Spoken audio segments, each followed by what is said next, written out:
வணக்கம். இன்னைக்கு குபேர நிகழ்ச்சியில நம்ம பூட் ஸ்ட்ராப்பிங் பத்தி பார்க்கலாம். இந்த பூட் ஸ்ட்ராப்பிங்னா என்ன? பூட் ஸ்ட்ராப்பிங்னா இன்னைக்கு ஒரு தொழில் தொடங்கியிருக்காரு. சில மாதங்கள் தான் ஆச்சு. அந்த ஐடியா ஆகப்பட்டது நீங்க அடுத்த லெவல் கொண்டு போகணும்னா பணம் உங்களுக்கு தேவை. அந்த பணம் ஆகப்பட்டது எங்கேருந்து வரும்? ஒண்ணு நீங்க வேலை பண்ணியிருந்தீங்கன்னா அந்த சேமிப்பாக இருக்கலாம். இல்ல உங்க ஃப்ரெண்ட்ஸ் இருந்தாங்கன்னா அவங்க கிட்ட கேட்கலாம். இல்ல உங்க சொந்தக்காரங்க இருந்தாங்கன்னா அவங்க கிட்ட கேட்கலாம். இல்லாட்டி உங்க ஒரு பேங்க்ல போய் கடன் வாங்கலாம். ஸோ அப்படின்னும்போது இந்த பூட் ஸ்ட்ராப்பிங் ஸ்டேஜில் எல்லார்கிட்டையும் நீங்கள் காசு வாங்கி அந்த தொழிலை நீங்கள் தொடங்குறது தான் பூட் ஸ்ட்ராப்பிங் அப்படின்னு சொல்லுவாங்க. இந்த பூட் ஸ்ட்ராப்பிங் எந்த அளவுக்கு வெற்றிகரமாக இருக்கும் அப்படின்னு பார்த்தீங்கன்னா, எல்லா தொழிலதிபர்களும் இன்னைக்கு மிகப்பெரிய சாதனையாளர்களாக உருவாயிருக்காங்க. பெரிய பெரிய கோடிக்கணக்கில் வியாபாரம் பண்ணிட்டு இருக்காங்க. எல்லாரும் பார்த்தீங்கன்னா பூட் ஸ்ட்ராப் பண்ணி தான் தொடங்கியிருப்பாங்க. பூட் ஸ்ட்ராப்பிங்ல உங்களுக்கு என்ன அட்வான்டேஜ்? எடுத்த உடனே நீங்கள் பேங்க்ல போயிட்டு மொத்தமாக லோன் வாங்கி நீங்கள் தொழில் தொடங்கினீங்கன்னா அதுவும் one of the bootstrapping. But பூட் ஸ்ட்ராப்பிங்ல என்ன அட்வான்டேஜ்னா, நீங்க எடுக்கிற எல்லா முடிவுகளும் உங்களை சார்ந்ததா இருக்கும். ஏன்னா ஒரு புது ஐடியா வருதுன்னா அந்த ஐடியா நிறைய பேர் நம்ப முடியாது. அது எந்த அளவுக்கு பெருசா ஆகும்னு அவங்களால யோசிக்க முடியாது. அந்த ஸ்டேஜ்ல நீங்க அந்த ஐடியா ஒரு உண்மையான நிலைமைக்கு கொண்டு வரணும், ஒரு லைம் லைட்ல கொண்டு வரணும்னா நீங்க பூட் ஸ்ட்ராப்பிங் பண்ணி தான் கொண்டு வர முடியும். அப்படின்னும் பொழுது இந்த பூட் ஸ்ட்ராப்பிங்ல நீங்க தொழில் தொடங்க முடிவு பண்ண உடனே உங்க சொந்தக்காரங்க, உங்க ஃப்ரெண்ட்ஸு, உங்க ரிலேட்டிவ்ஸு, வெல்விஷர்ஸ் கிட்ட போயிட்டு பணம் கொடுங்கன்னு கேட்கறது தான் பூட் ஸ்ட்ராப்பிங். இந்த கொடுத்த பணத்தை எல்லாத்தையும் அக்ரிகேட் பண்ணி உங்க பிசினஸ்ல போடுறது தான் பூட் ஸ்ட்ராப்பிங் சொல்லுவாங்க.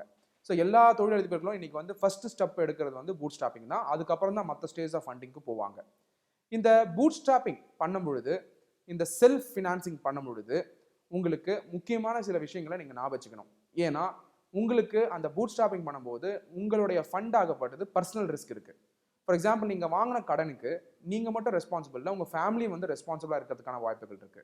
அதனால பூட் ஸ்ட்ராப்பிங்ல அந்த ஒரு டிஸ்அட்வான்டேஜ் இருக்கு. ரெண்டாவது பாத்தீங்கன்னா, நீங்க பூட் ஸ்ட்ராப் பண்ணதுக்கு அப்புறம் உங்களுக்கு நிறைய பேர்கிட்ட வாங்கினதுனால நிறைய பேருக்கு ரிட்டர்ன்ஸ் எக்ஸ்பெக்டேஷன் அதிகமா இருக்கும். ஸோ இவங்க அவ்வளோ இன்ட்ரெஸ்ட் கொடுங்க, இவங்க பிரைவேட் இன்ட்ரெஸ்ட் அதிகமா இருக்கும். அப்படின்னும் போது இந்த பூட் ஸ்ட்ராப்பிங் ஸ்டேஜ்ல நீங்க எவாலுவேட் பண்ணும்பொழுது நீங்க என்ன பண்ணணும்னா, உங்களால பேங்க்ல லோன் வாங்க முடியுமா? வாங்க முடியும்னா எவ்வளவு இன்ட்ரெஸ்ட் அவங்க கொடுக்குறாங்கன்னு பாருங்க. சொந்தக்காரங்க கிட்ட இருக்க பணத்தை நீங்க வாங்கினீங்கன்னா ஒரு சமயம் இன்ட்ரெஸ்டே இல்லாம கூட சில நேரத்தில் ரிலேட்டிவ்ஸோ ஃப்ரெண்ட்ஸோ யாரை வேணா கொடுக்கறதுக்கான வாய்ப்புகள் இருக்கு. அப்படின்னும் பொழுது எது பெனிஃபிஷியல் அப்படின்னு பார்த்து அதுக்கேற்ற மாதிரி பூட் ஸ்ட்ராப் பண்ணுங்க.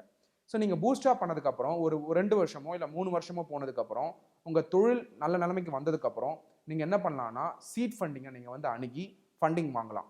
ஸோ உங்களுடைய ஸ்ட்ரீட் ஃபண்டிங் போற வரைக்கும் நீங்க ஃபண்ட் பண்ணி நீங்க ரைஸ் பண்றது பூட் ஸ்ட்ராப்பிங் வழியாக தான் நீங்க பண்ணுவீங்க.